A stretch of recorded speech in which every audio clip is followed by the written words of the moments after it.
Зікірия Жандарбек Заманханұлы, Қазақстан Жазушылар одағының мүшесі, дін танушы, ғылым, тарих ғылымдарының кандидаты. Зікірия Жандарбек қазақ тарихының орта ғасырлық және ерте жаңа дәуір кезеңдерін зерттеуге маманданған тарихшы. Сонымен қатар Қожа Ахмет Яссауидің ілімін зерттеп, өскелең ұрпақтарға дәріптеп жүрген ғалым. Тарихымызды білімді жастар арасында насихаттауға ат салысып келеді. Қазақ халқының құрамындағы 100-ге кірмейтін қазақ рулары деген топ бар.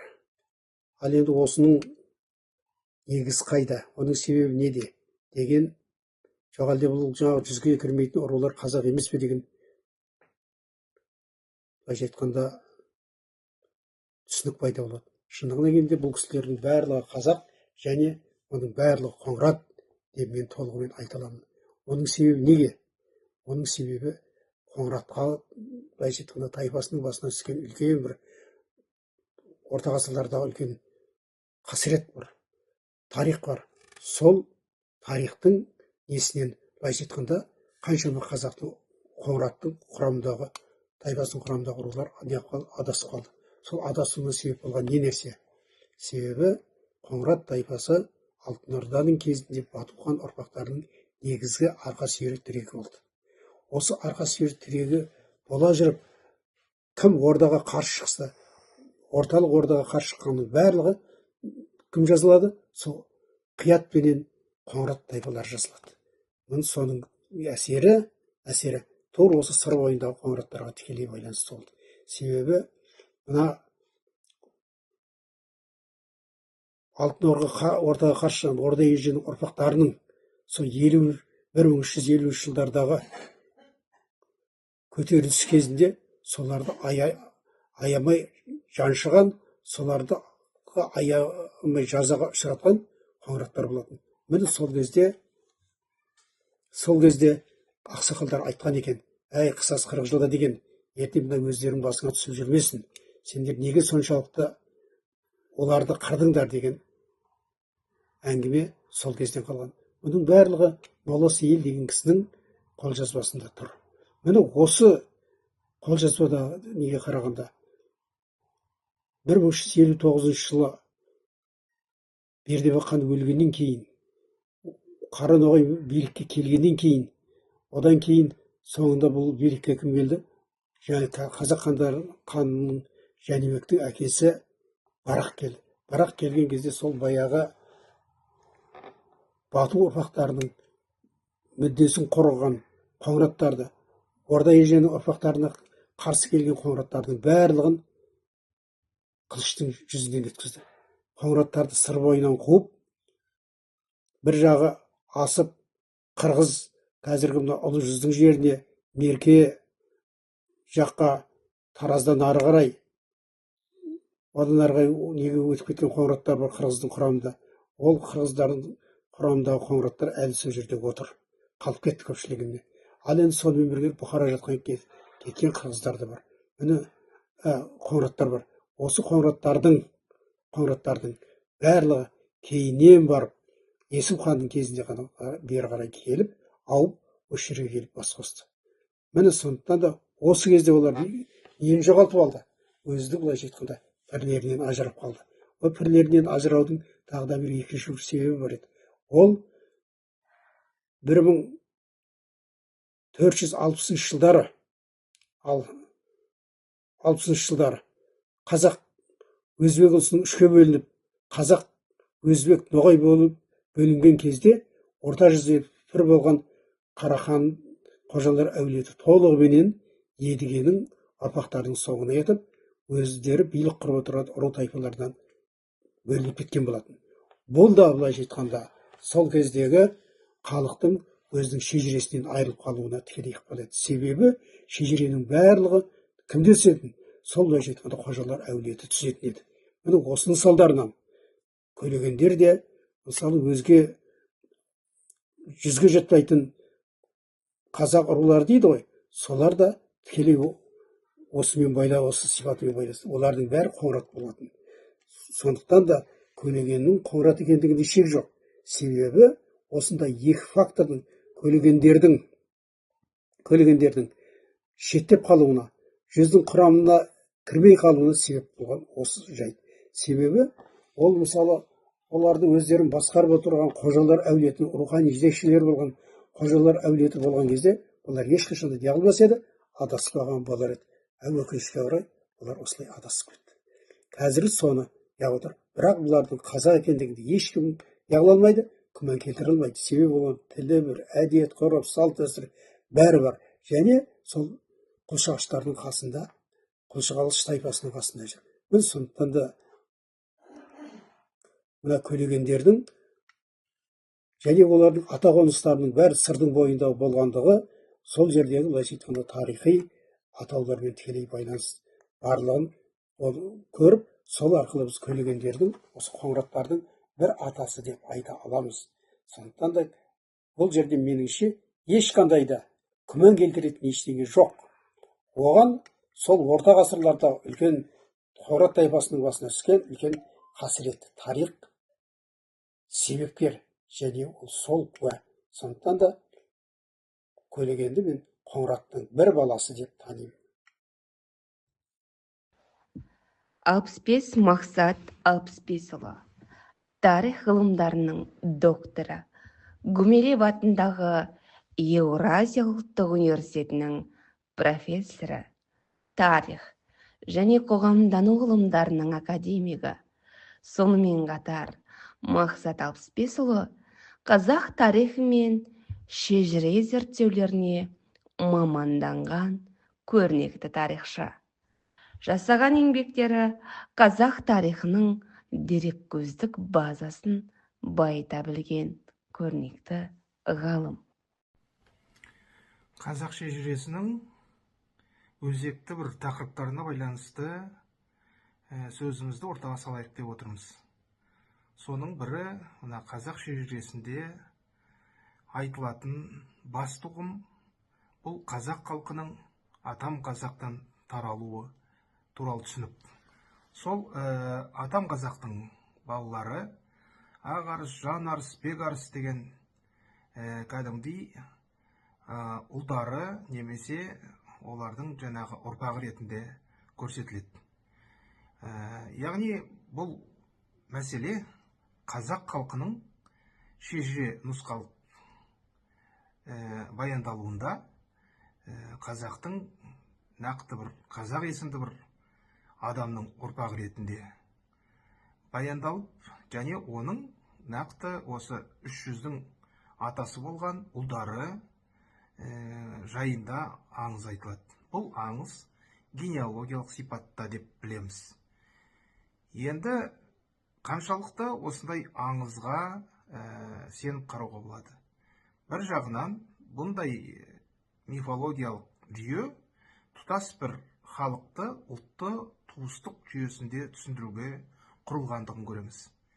Өзінің мақсатына жету тұрғысынан бұл өте жақсы аңыз, мифтік құрылым екендігін түсінеміз. Алайда, егер тарих шындығына назар аударатын болсақ, онда қазақ халқы өзінің тұтамыры оған дейін болған түркі, ғұн, сақ қауымдарынан бастау алатындығы, және этникалық шығу тегі сол ежелгі және орта ғасырлық түркі ру тайпаларынан құралу барысында тұтас ұлтқа айналғандығын көреміз. Жалпы шежіре осы жерде бізге өзінің идеологиялық қызметін жақсы атқарды. Енді шежіре құрамында әртүрлі билік құрған хандардың кезінде олардың қол астына қарайтын өңірлердің әкімшілік аумақтық жүйелер ретінде түзілуі туралы бір құрылымдарды көрініс береді. Бұл әскери және әкімшілік сипаттағы құрылым болуы мүмкін. Бұл қазақ жүздері, мысалы қазақтың 3 жүзі, ұлы жүз, орта жүз, кіші жүз деген құрылымдық мәселелері. Енді қазақ шежіресі бойынша қазақ халқы біртұтас ұлт болып қалыптасуын бізге түсіндіретін және соны насихаттайтын бір тарихи идеологиялық құрал ретінде қабылдайтын болсақ егер, онда оның жүзге кірмейтін рулар деген болғандығы туралы мәселені қалай түсінуіміз керек, және бұл қаншалықты тарих шындығына сәйкес келетін мәселе. Мысалы, қазақ халқының өзінің ұлттық мәдени, әдеби, тілдік бір сипаты қазақ халқының сонау Атыраудан Алтайға дейін, Жетісудан Маңғыстауға дейін, Бұхара, Қиуа төңірегінде өмір сүретін қазақтардан бастап солтүстіктегі Ертіс өзеніне дейін, тіпті Сібірдің ормандарына өмір сүріп жатқан қазақ тайпаларының барлығының тілі бір, ешбір ерекше бір диалектілік тілдері болмауы, сол біздің қазақ халқының ғасырлар бойы тұтас бір этникалық жағынан ұйымдасу, топтасу, ынтымақтасу, бір тұтас қазақ халқының ұлттық негізін құрауын көрсетеді. Ал егер жүзге кірмейтін рулар деп бар деп санайтын болсақ, шежірелер бойынша, онда сол рулардың да былайша айтқанда, тіпті егер олар субэтникалық топ деп қабылдайтын болсақ, онда олардың белгілі бір салт дәстүрінде немесе айталық бір сөйлеу мәнерінде, тілдерінде ерекшеліктер болу тиіс еді. Мұндай ерекшеліктерді біз байқамаймыз. Мысалы, жүзге кірмейтін төре әулеттері, жүзге кірмейтін қожалар, сунақтар, әлгі тағы әртүрлі бір 20 шақты рудың өкілдері, төлеңгіт бар ішінде, сунақ дедік, көлеген, қараша, маңғытай, тағы бір топ сондай жүзге кірмейтін топтардың өкілдерінің ешқандай ерекше бір жаңағыдай субэтностық белгілері олардың салт дәстүрінен де болмысынан да байқалмайды. Тек қана олардың кірме немесе жүзге жатпайтын рулар деген ғана бір атағы бар болғандықтан. Енді бұл жерде біз жүзге кірмейтін рулар менен кірме рулар арасын ажыратып көрсетуіміз керек. Яғни жүзге кірмейтін рулар негізінен төре әулеттері, енді бұларды саяси әулеттер ретінде көруіміз керек. Шыңғыс Қаған, Жучи, Шағатай, оның тармақтарының ұрпақтары ретінде барлығы төре әулеттер өкіл ретінде қазақ қоғамында болды. Ал қожалар болатын болса, олар да өз ішінен тағы әртүрлі қожа топтарына бөлініп, түптегі араб, парсы дін насихаттаушыларының ішінен келген, солардан шыққан бір қауым ретінде шежірелерді баяндау орын алған. Дегенмен бұның барлығы бір құрастырылған сондай әлеуметтік құрылым екендігі көрініс береді. Мысалы, төлеңгіттерді сол төре әулеттерінің айналасындағы жаугершілік заманда қолға түскен тұтқындар, немесе жаңа қожалардың ішінде сунақтарды қожа әулеттерімен еріп келген, сол қожа қауымдарына жақын бір қауым ретінде көрсету, немесе олардың түптегін сол соғдық дәуірдегі орта-азиялық жаңағы бір сарт негізінен шыққан қауымдардың өкілі ретінде баяндау, біз сондай ұғымдарды кейбір шежірелік нұсқалардан берілді деген түсініктемемен қабылдаған болатынбыз. Бірақ осындай руларды нақ тарқататын онша көп шежіре нұсқалары жоқ. Мысалы, Шәкәрім, Құдайбердіұлы, Мәшһүр Көпейұлы шежірелерінде төре әулеттері туралы айтылады. Олар қазақ қоғамда хан сұлтандар болған әулет өкілдері. Енді жаңағы Әзірет Сұлтан төңірегінде өмір сүрген бір қауым елдерді, қожалар, солар жерде дін, сопылық насихатшылары ретінде айтылады. Сонымен қатар төлеңгіттерде туралы деректер бар. Бірақ бұған қосылып кейін тағы бір баяндалатын шежірелік нұсқа бұл сол ана тілі газетінде басқа да жарияланымда көрсетілген 1875 жылы жарыққа шыққан шежіренің бірі Қожа әулетінің өкілдері тарапынан дайындалған деп көрсетіледі. Бұл сол Жүсіп жаңағы тегі Сейіт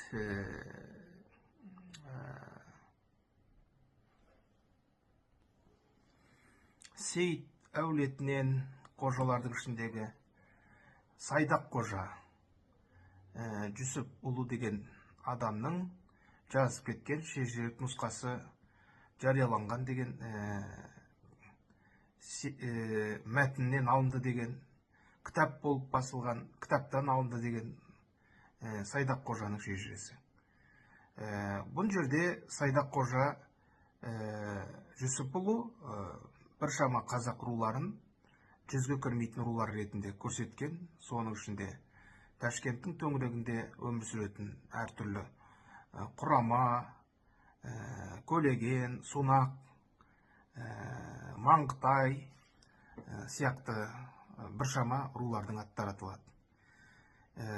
Енді бұған байланысты біз бір ғылыми тұжырым жасауымыз керек деп ойлаймын. Себебі, егер біздің ұлттық тарих қатылатын болса, онда біз қолданатын деректердің шынайылығы мен ақиқаттылығына ерекше көңіл бөлуіміз керек. Бұл жерде туындап отырған бір гәп, бұл шежірелердің сондай кітаптан алынды деп басылғанымен, нақ ол кітаптың төте жазуыменен қазақ тілінде бұрынғы ескі немесе шағатай тілінде жазылған қолжазбалық үлгілерінің ешбір зерттеушінің қолына түспей тұрғандығы.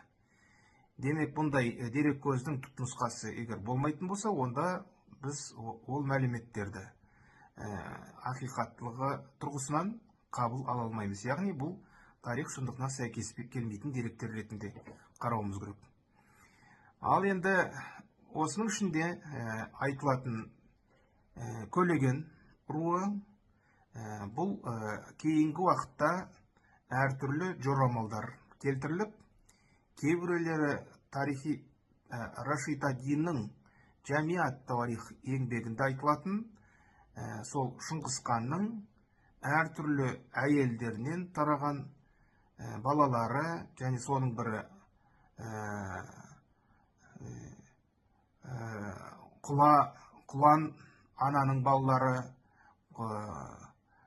Көлеген сол әулеттің өкілі деген сияқты бір нұсқалар шығаруға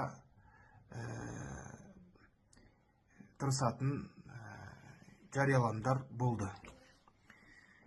Бұл газет жарияланымдары сол Шыңғыс хан әулетінің адамдардың есімін осы қазақ шежіресінде аталатын әртүрлі руларға тікелей байланыстырып, солардың туыстығын көрсетуге тырысады.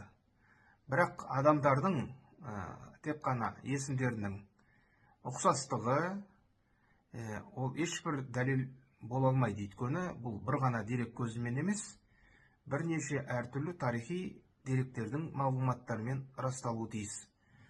Осы жағынан бұл жорамал өзінің ғылыми негіздемесін ала алмайды деп ойлаймыз. Ал енді осы Көлеген әулетінің шығу тегіне байланысты айтылып отырған мәселелердің ең дұрысы, осы жарыққа шыққан мақалалар жинағында да айтылды. Бұл Көлегеннің қоныстары және елді мекендері, және олардың осы қазақ халқына сай қыз алысу, қыз алыспау дәстүрлері Қоңырат қауымдарына сәйкес келетіндігін көрсетіп отыр. Демек, егер біз кірме рулардың ішінде нақ қай рулар жүзге жатпайды деп аталғанменен, оның себептері нақты тарихи қолжазбалардың мәліметтермен расталмайтын болса, онда біз олардың жаңа қандай қазақтың тайпалық рулық құрылымының ішінде болғандығын анықтауымыз керек. Егер біз нақ алып қараған кезде шежірелерде айтылатын елді мекендер, ата қоныстар, ата мекендер, және сол жерде қыстақтары, көш жолдары, көш алқаптары орналасқанына орай қандай ру тайпаларменен олар бірге тұрмыстық шаруашылық өмір сүргендігі, ру тайпалардың арасында некелесу, некелеспеу, яғни қыз алысу, қыз алыспау, жеті ата рәсімдері сақталу тұрғысынан біз бағамдаймыз. Мысалы, түрк халықтардың ішінде қазақ халқы сияқты барлығы жеті ата тәртібін сақтау салт дәстүрін сақтамаған.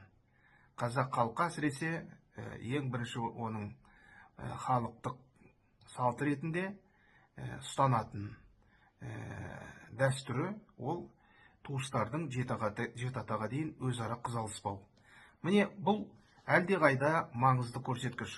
Сондықтан біз қазір уақытта қазақ халқының ішінде ру тайпалық тарихқа көңіл бөліп, өз тектерін іздеп жүрген кейбір жаңағы тұлғалар осы шежіре мәліметтерін толыққанды дұрыс түсінбей, өздерінің тектерін арабтан шықтық, қалмақтан шықтық, моңғолдан шықтық деген әртүрлі өзге ұлттың өкілдерінен өздерінің генеалогиялық байланысы іздеу мәселесі, бұл негізінен ешбір жаңағы біздің халықтың ұлттық мүддесіне сай келмейді. Ол біріншіден, екіншіден, ол ешбір тарихи мәліметтермен нақты расталмайды.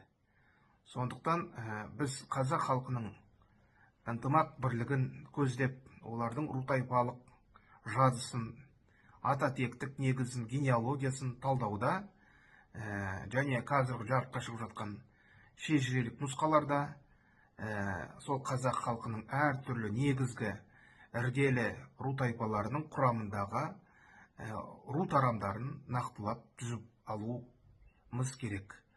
Міне, осы бастама шежіре зерттеуде негізгі қағидат пен ұстанымға айналса, бұл біздің жаңа ұлттың бірлігі мәселесіне қызмет ететін негізгі қағидаттардың бірі болады. Осымен біз бүгінгі күні қазақ шежірелерінде кірме, жүзге жатпайтын ру мәселесін қарастырып, тұжырымдай келе, жүзге жатпайтын қазақ рулары деген мәселені нақты мына көзқараспенен түйіндеуімізге болады. Олардың жүзге жатпайды деген ұғымынан бұрын, олар қазақ рулары деген ұғым маңыздырақ. Сондықтан біріншіден олар қазақ рулары, екіншіден ол қазақ руларының ішіндегі негізгі іргелі ру тайпалардың қандай тармақтарына жататындығын ғылыми негізде соны көрсетіп, анықтап беру тарихтың міндеті деп білеміз.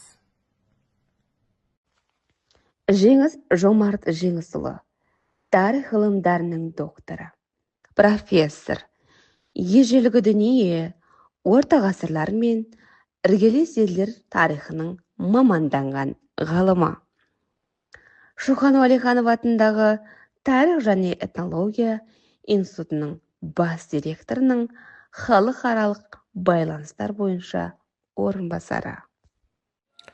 Қазақтың мынау жүздегі рулық тайпалық жүйесі бұл кезіндегі көшпелі қоғамдағы әкімшілік жаңағы басқару жүйесіне бір нұсқасы болды көшпелілер үшін. Сондықтан қазақ тарихында осы жүздік рулық тайпалық жүйелер үнемі өзгеріп отырды, өзгеріске ұшырап отырды. Саяси, географиялық, рухани мәселелерге байланысты. Үнемі толықтырылып отырылды, жөнделіп отырылды, қосылды бір жаңа тайпалар.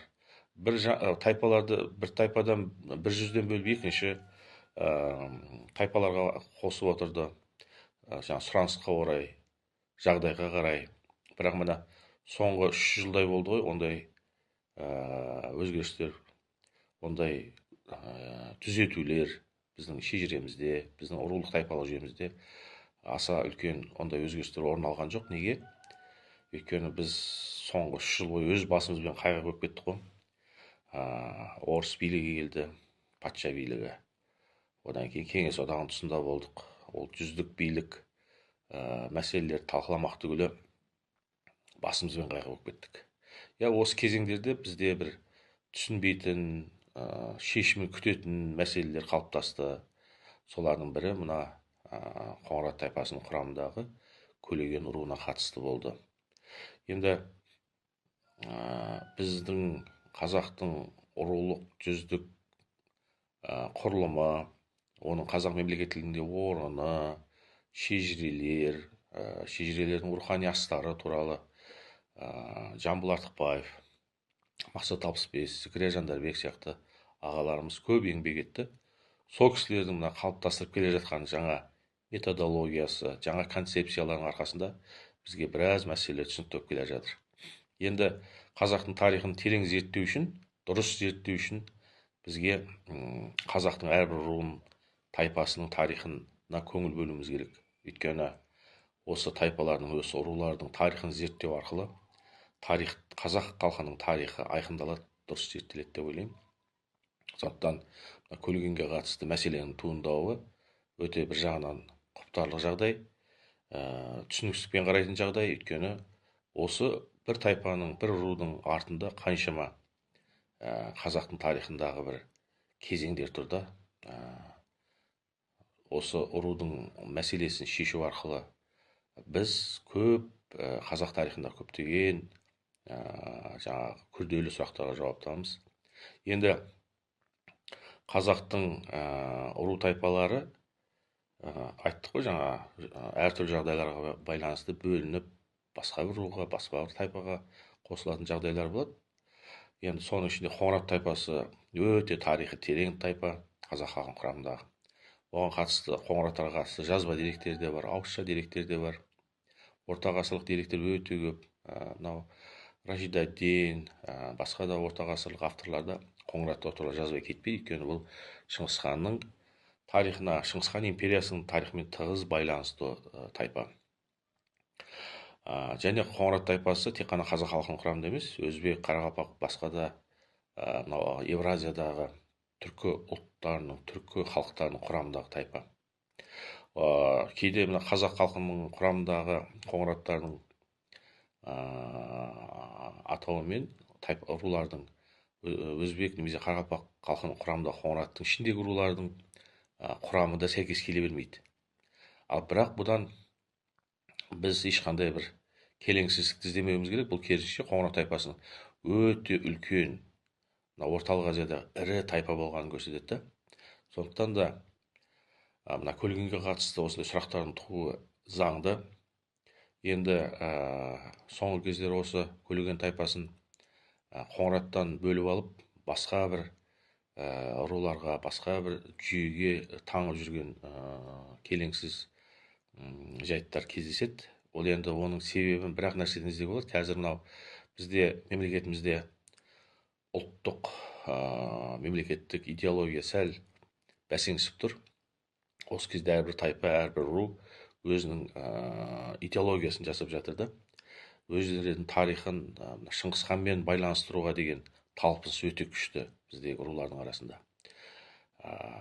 Бұны да түсіністікпен қарауға болады. Өйткені мына идеологиялық вакуум жағдайында әрбір топ, әрбір ру, әрбір тайпа өз идеологиясын жасауға ұмтылады.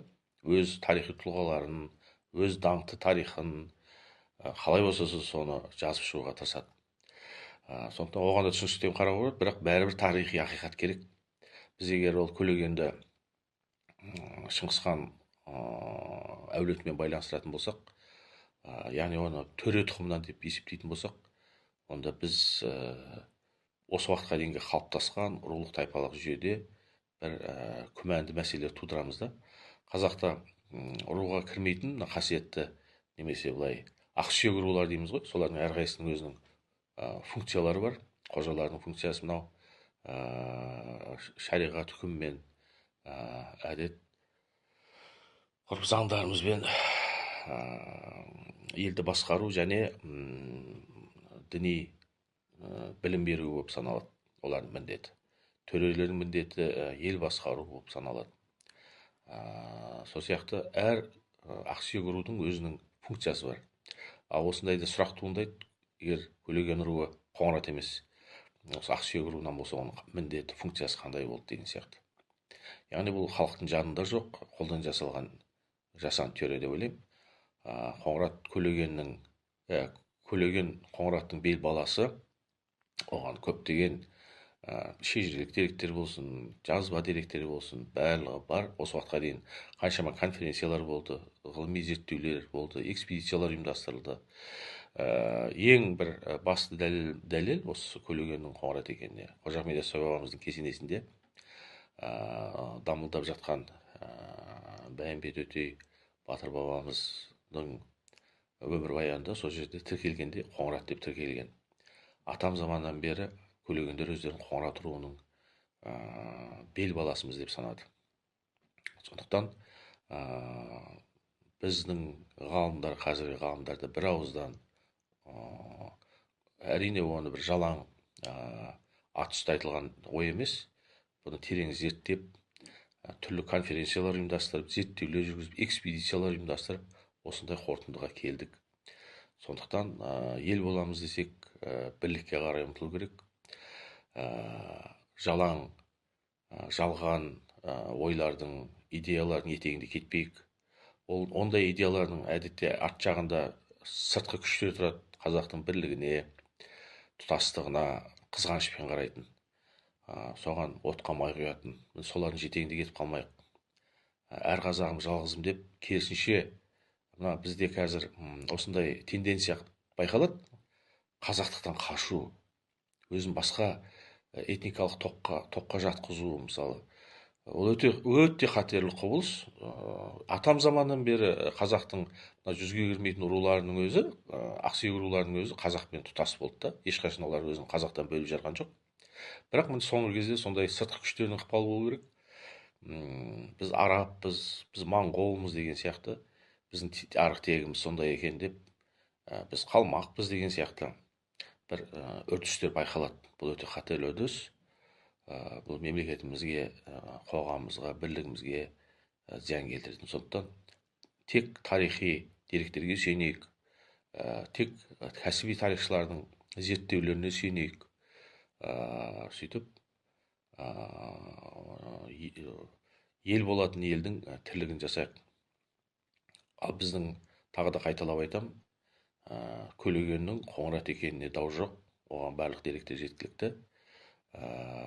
Сондықтан ел бірлігін сақтайық. Рахмет сіздерге. Тұрсын Хазіретәлі Маханұлы, тарих ғылымдарының докторы, Қожа Ахмет Яссауи атындағы Халықаралық Қазақ-Түрік университетінің профессоры, тарих және қоғамтану ғылымдарының академигі.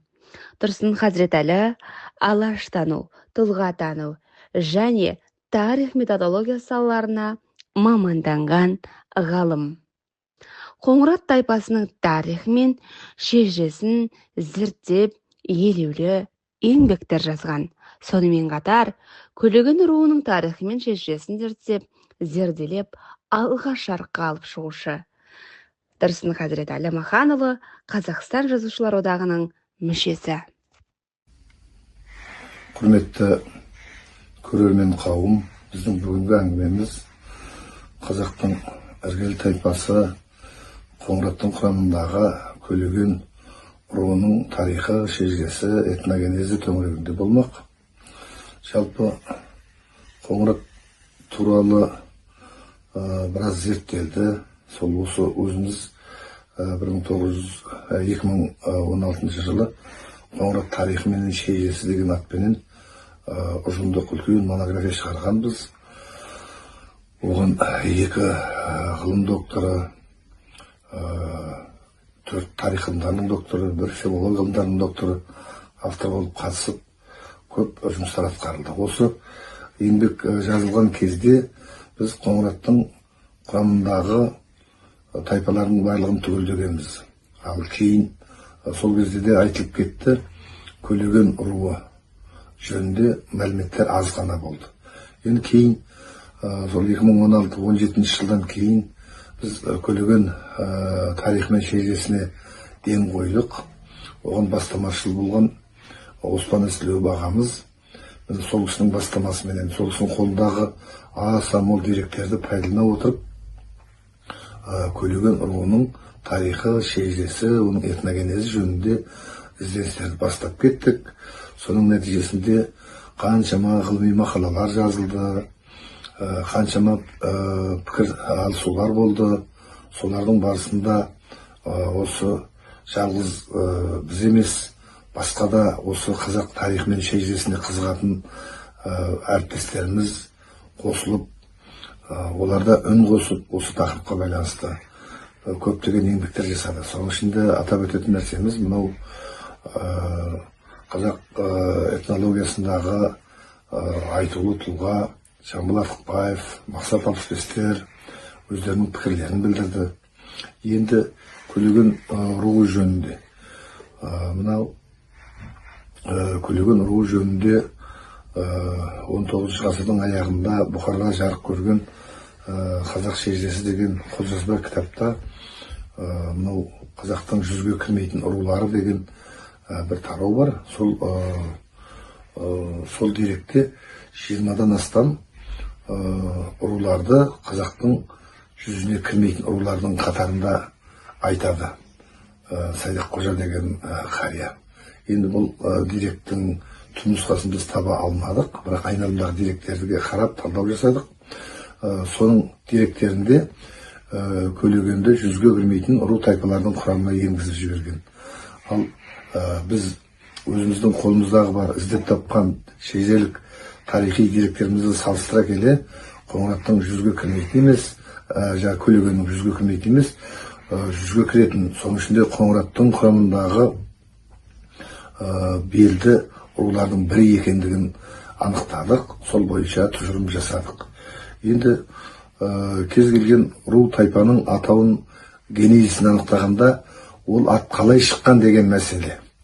Мысалға Қоңырат туралы сондай болжамдар бар. Қоңырат атауының этногенезі былай деп. Сол сияқты Көлегенге қатысты да көптеген айналымдар, деректер айтылды, болжамдар айтылды. Дегенменен дәл мынау Көлеген деген ат мынадан шыққан деген нақты ғылыми тұжырымға біз әлі келе алғанымыз жоқ. Бұл енді сөз археологиясының дамуына байланысты алдағы уақытта Көлеген атауының этимологиясы анықталатын болады. Ал біздің ең басты жетістігіміз мынау Өзбек ханның тұсында бектілер бегі болған Нағанайдың 30 ұлы, 2 құлы болды деген, осының ішінде 30 рулы ел деген сөз. Демек 30 рулы елден құралған Қоңырат қазақ хандығы құрылған кезде жаңағы 2 атасы бері қарай өтіп, қалған атасы сол Өзбекке, басқа ру тайпаларға сіңісіп кеткен. Бұл басы ашық, анық әңгіме. Осындай аласапырылыс кезінде Көлеген тайпасы мынау өзбектерге де, қарақалпақтарға да сіңісіп, араласып кеткен. Қазақ ішіндегі олардың шежірелік тізбегі кішкене үзіліп қалған. Біз осы үзікті жалғай алдық. Қоңыраттың жаңағы Нағанайдың 30 ұлы, 30 ұлының бірі Ұзын Сопы. Сол Ұзын Сопыдан біз айтып отырған Көлеген тарайды. Ал қалған 2 баласынан жаңағы Көтенші, Көктің ұлы, олар тарайды. Жалпы осындай ғылыми зерттеулердің барлығын тұжырымдап, Көлеген қазақтың бел баласы деген мынадай үлкен ұжымдық еңбек жарық көрді. Бұның ішінде республикамызға танымал ғалымдар, жас ғалымдар өздерінің ой пікірлерін айтып отыр. Сол Көлегенге байланысты айтатын әңгімеміз, Көлегендердің тарихи тұрған жері, белгілі. Ол мынау көктің ұлының руларменен бірге көшіп қонып жүрген, солармен шаруашылығы, мәдениеті, өмір салты, тұрмысы бірдей болған. Міне енді қазіргі кезде сол Қоңыраттың 26 руының қатарына 27-ші болып осы Көлеген руы кіріп отыр. Алдағы уақытта зерттеулер ары қарай жалғаса беретін болады. Жаңа ғылыми шежірелік деректер айналымға ұсынылады. Сол кезде Көлеген тарихы, шежіресі нақтылана түседі деп ойлаймыз. Рахмет.